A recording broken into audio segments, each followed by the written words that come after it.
بسم الله الرحمن الرحيم. السلام عليكم ورحمة الله وبركاته. اليوم نسوي مع بعض مجموعة من حلويات العيد بالبسكوت. عندي بسكوت اللوتس، أوريو، بسكوت الشاي ودايجستيف، واستخدم حليب المركز المحلى وقشطة نيوتيلا وزبدة لوتس والحليب البودرة. أول شيء أحمص حليب البودرة شوية حتى يتغير اللون وأخليه على الجنب. نبدأ ببسكوت اللوتس. عندي بسكوت اللوتس بمحضرة الطعام. أطحن بسكوت اللوتس بشكل جيد وأنزلهم في الصحن وأبقي شوية للاستخدام فيما بعد. وأيضا نطحن بسكوت الدايجستيف. كل البسكوت نطحنهم بوجه عام. شوية من بسكوت الدايجستيف أضيف تقريبا 4 ملاعق، وأضيف ملعقة كبيرة مليانة من زبدة لوتس. طبعا في البداية نبدأ ببسكوت اللوتس. وحليب المحمص أضفت تقريبا ملعقتين، وأضيف علبة واحدة من القشطة. أعجنهم بشكل جيد حتى تتجانس كل المكونات. أغطيها بنايلون غذائي وأحطها في الثلاجة أو في البراد حتى نستخدمها بعدين، يعني ترتاح شوية العجينة. ونبدأ الحين النوع الثاني بسكوت أوريدو. نفس الشيء، أطحن بسكوت الأوريدو وأخلي جزء للتغليف أو للتغطية، وأضيف ملعقتين أو 3 ملاعق من حليب محمص، وأيضا 3 ملاعق من بسكوت الدايجستيف، ملعقة كبيرة مليانة من نيوتيلا، وأيضا أنا حطيت علبة من القشطة. نفس الشيء أغطيهم كلها بشكل جيد واحتفظ في الثلاجة. وهنا بسكوت الشاي نفس الشيء، أطحن وأضيف الباقي من بسكوت الدايجستيف وأيضا الحليب المحمص اللي عندي تقريبا 3 ملاعق وعلبة من القشطة. وهنا أحط ربع علبة من حليب المحلى المكثف. وهنا شوية عندي جوز، ممكن تستبدلون جوز باللوز بالفستق بأي شيء تحبون. طبعا البسكوت آخر شيء، البسكوت الشاي العجينة قسمتها إلى نصين، نص أضيف عليهم جوز ونص الثاني نخليه محشي. أول نبدأ بسكوت اللوتس. العجينة هنا ارتاحت عندي تقريبا 10 دقائق إلى 15 دقيقة في الثلاجة خليتها. ناخذ كرات الحجم ذوق شخصي، ممكن نستخدم ملعقة للقياس عشان تكون الأحجام كلها متساوية. ما محتاجين أي شيء، بسيطة جدا، الحلويات بسيطة ولذيذة.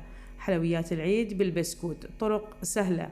كلهم أغلفهم بهذا الشكل، أغطيهم ببسكوت اللوتس وكذا خلصنا. وممكن أحط عليها بعدين آخر شيء شوية من زبدة اللوتس إذا تحبون.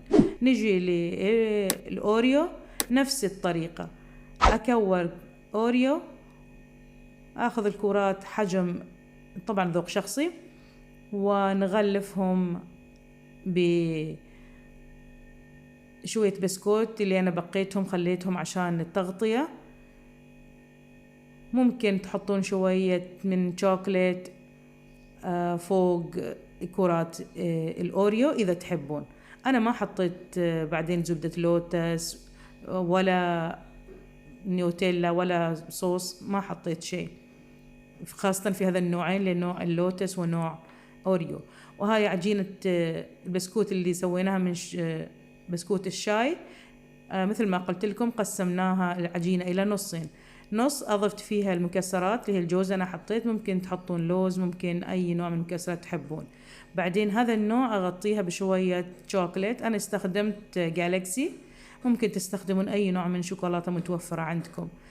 أخذ كرات أكورها وبعدين أغطيها بطبقة من شوكولات، أحطهم على ورق الزبدة وأدخلهم ثلاجة حتى تبرد شوية وتتماسك الشوكولاتة.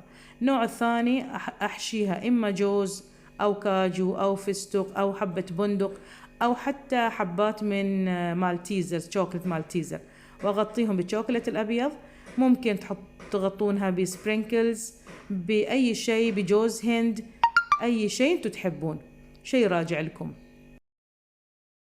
حلويات العيد جدا سهلة وأعتقد المقادير كلها متوفرة، اقتصادية، وكلها متوفرة في كل بيت. تشكيلة تكون جميلة وأيضا سهلة، تزين سفرة العيد أو تقديمات العيد، بجانب طبعا حلويات ثانية اللي احنا نعملها في البيت أو نأخذها جاهز. هنا شوية أرتب، أخذ الجوانب الأطراف من شوكليت وأنا أحطهم بهذا الشكل. أسوي خطوط بشوكليت الأبيض، ممكن ما تغطونها أبدا، ما تحطون أي خطوط. أنا حطيت كذا وأحطهم في أكواب صغيرة، هذه أكواب مال كب كيك الحجم الصغير. ممكن طبعا ما تحطونه كذاك، تزيين ذوق شخصي، تحطونه بأي طريقة.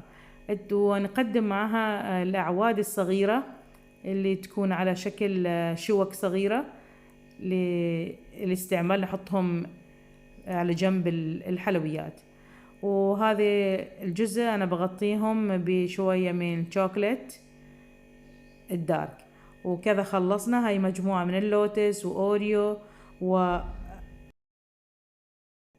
وكرات اللي عملناهم ببسكوت الشاي السادة العادي. أتمنى أنكم حبيتوا الوصفة، والسلام عليكم ورحمة الله وبركاته.